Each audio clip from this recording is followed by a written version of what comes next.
Well, we're here on Williamson Street, and as you can see, there is still a heavy police presence here. They're blocking off Williamson Street between Few and Ingersoll. Right now, though, the scene is quiet. The protesters have cleared out, at least for the time being. Now, overnight, I had the chance to speak with the mother of Tony Robinson, Andrea Irwin. She told me she's shocked, she's grieving, and she wants answers. Andrea Irwin describes her son, Tony Robinson, as a football fanatic and family-oriented, the oldest of all his siblings. He was their everything. And not only was he their older brother, but he was a father figure to them, too. Saturday night, family and friends gathered at Andrea's home, all of them waiting for details about the altercation with police and the investigation, now in the hands of the Department of Criminal Investigation. Andrea says she can't understand what could have led to the shooting death of her son by a police officer. My son has never been a violent person, never.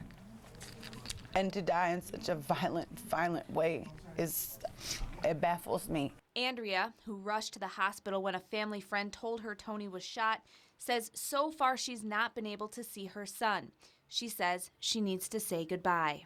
I want to hold my baby. I want to just let him know that I'm there because he's alone and he needs me. My son was my life. I had him when I was 17 and we grew up together. And I don't know how to live without him. Andrea told me she's been overwhelmed by the support. She knew that the protesters were down here. She says she appreciates that, but she does want all... Our Kristen Barbarisi is in Fox Lake right now. She joins us live with the latest on this developing story. Greg and Amber, I'm here on Route 12 and Satan Road, right near where Lieutenant Glenowitz was shot and killed, and this is where the focus of this massive hunt is.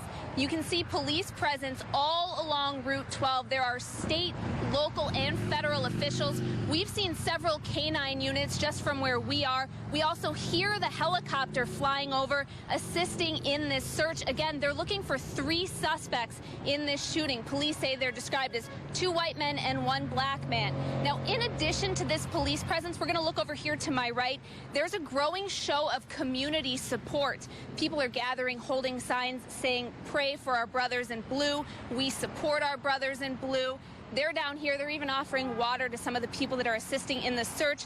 But there is a lockdown for residents. Police are asking community members to stay home, report anything suspicious that they see, but to not go out, because they are saying that those 3 suspects should be considered armed and very dangerous, so they don't.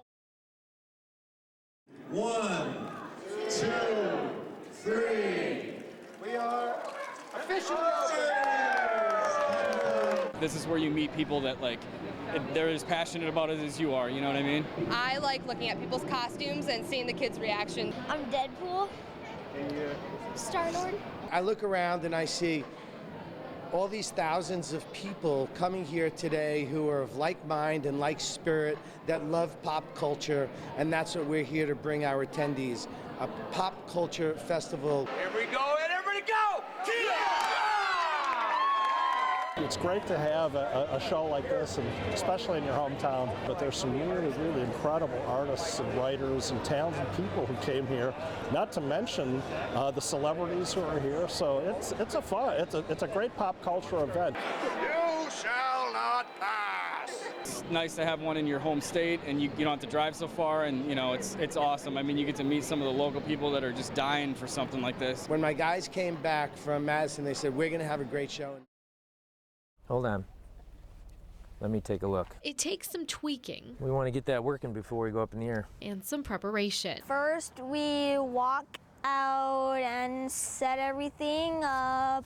But once Paul Braun and his 12-year-old son Mitchell get going... All right, Mitchell. I know. You ready to take off?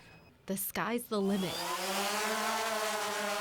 Mitchell was diagnosed with autism 10 years ago. Despite all kinds of therapies, understanding and fitting into the world around him has always been a challenge.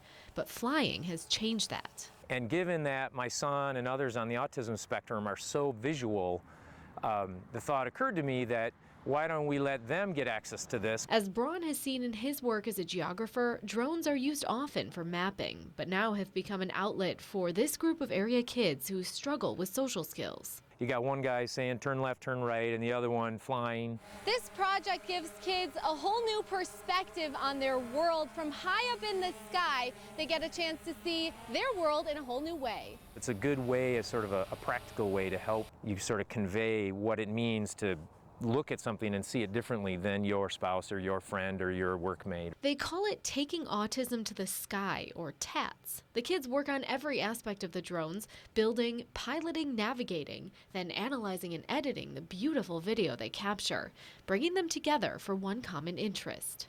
All of a sudden, these kids start talking to one another. They start relating to one another. And so technology is a perfectly good hook. Doctors say only about half of all kids with autism can function well enough to get a job after school, but programs like TATS could be a first step toward a brighter future. And so this can actually help kids develop certain skills in technology, in computer science, in mechanics. There, now turn really slow. I imagine actually being in the drone when I fly it. This group of boys has been flying together in the Madison area for about 2 years. Parents like Braun seeing their kids, who often struggle with relationships, now making friends. And every day he surprises me with things that you don't think he's getting, and then to me I really see that this has opened his eyes some. Progress one flight at a time.